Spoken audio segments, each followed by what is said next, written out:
The Jay Show. Welcome to the Jay Show after the show, where we talk about things that have kind of stuck out from the actual program and remained in our heads after 10 o'clock that we felt like we should discuss a little more. Jay's here, Shelly's here, Gabe's here. Hey guys.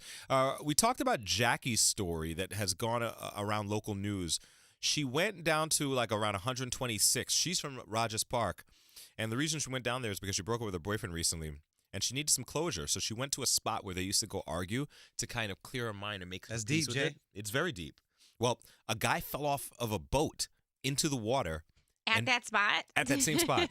She ended up having to save his life. So if she had not gone there, he could have possibly drowned. There was something there with the universe, somebody looking over somebody and her, and that was Do you just believe in that stuff? Do you believe that I everything do. happens for a reason? Do you think that I do. events kind of line up perfectly? Yes, I'm very big in what you put out, you get back. So, Well, I think she said it best. She said she's happy because it created a new memory for her.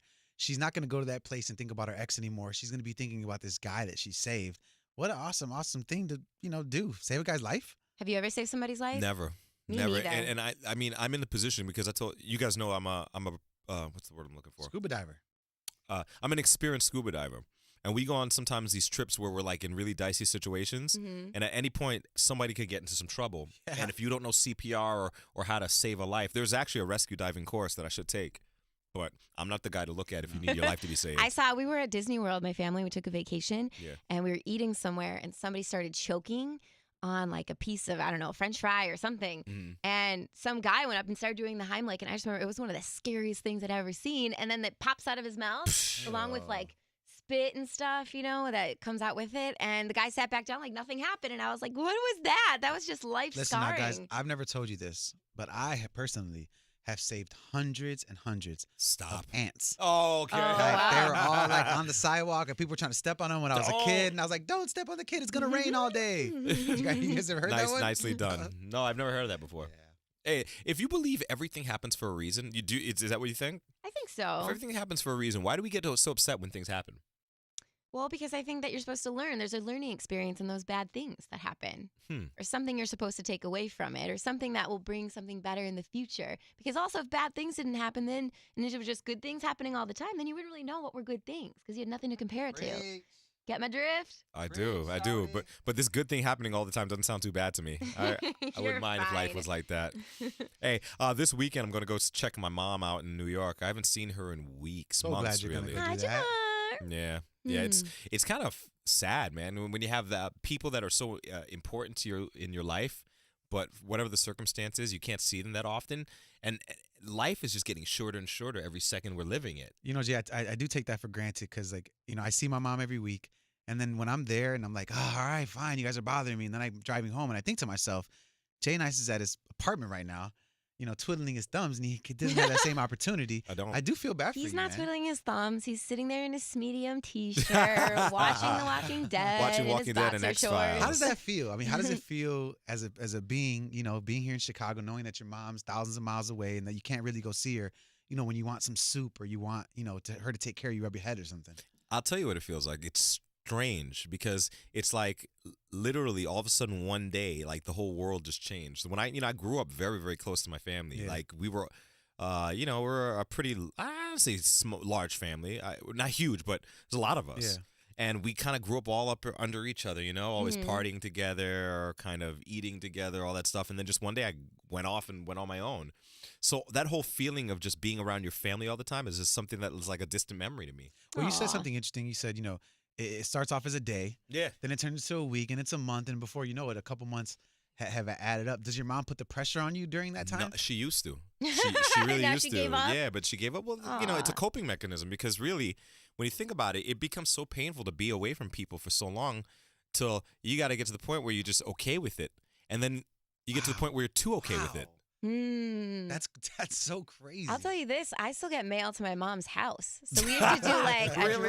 we have to do like a drop-off exchange like usually week, every That's 2 funny, so weeks funny. because I need to get my mail. Yeah. So It's funny. No, I don't get can't any really mail there anymore. relate to you in this one. So, but you will be there this weekend. I will be there this weekend. I'm excited about that.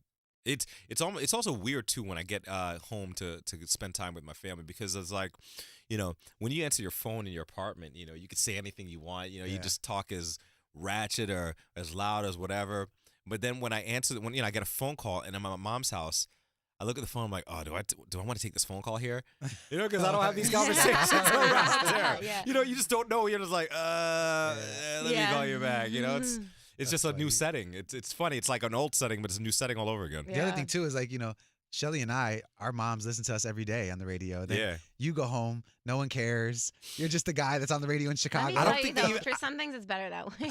I think half of my friends don't even realize like what happens. They're like, oh, so what are you up to? I'm like, just doing a radio show in Chicago. No big deal. Cool. MBD. Yeah, it's pretty interesting though. Do you ever get weirded out that your friends from like high school and stuff all the time listen to the show? I'll tell you this: when I went to my high school reunion, it was like I lost track of how many people come up to me. Oh my gosh, I listen to you all the time on the radio. And there were people who wouldn't give me the time of day in high school. And I'm like, so you know all about my life, and I know nothing about your yours. life. It's really freaky. Have things changed in your town since you left home and like gone on? In Wilmette. Yeah. In Wilmette. Things have changed? Yeah. I mean, the downtown's very different. A lot of new stuff has popped up, a lot of restaurants and things.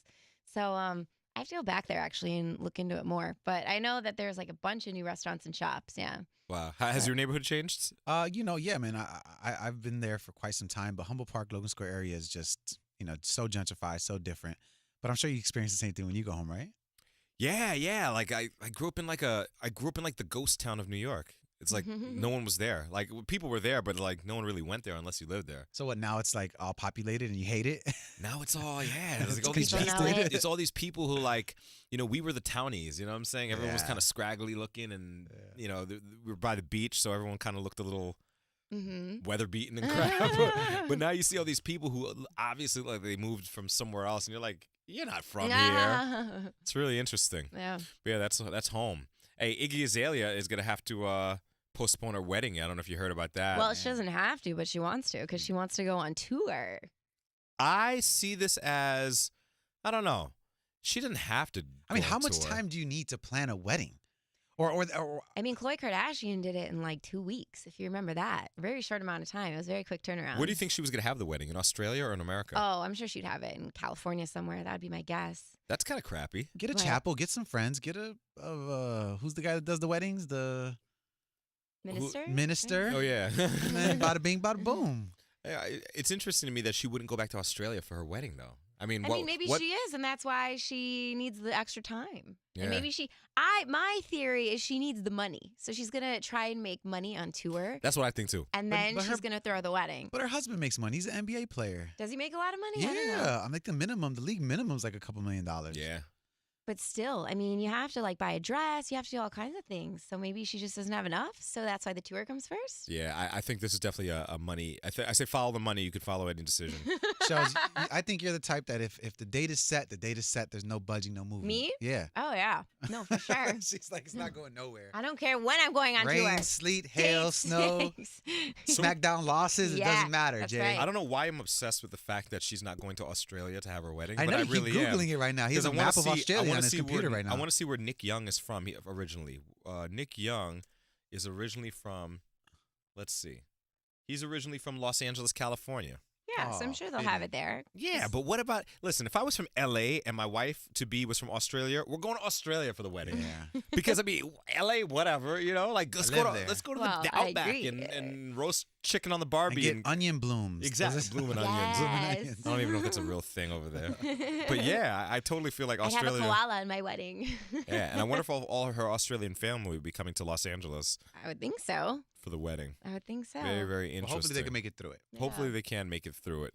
Thank you guys for hanging out and listening, and definitely be part of the conversation by tweeting us at JShowChicago. And everything we talk about on the show will always be posted at b96.com/JShowChicago. The J Show.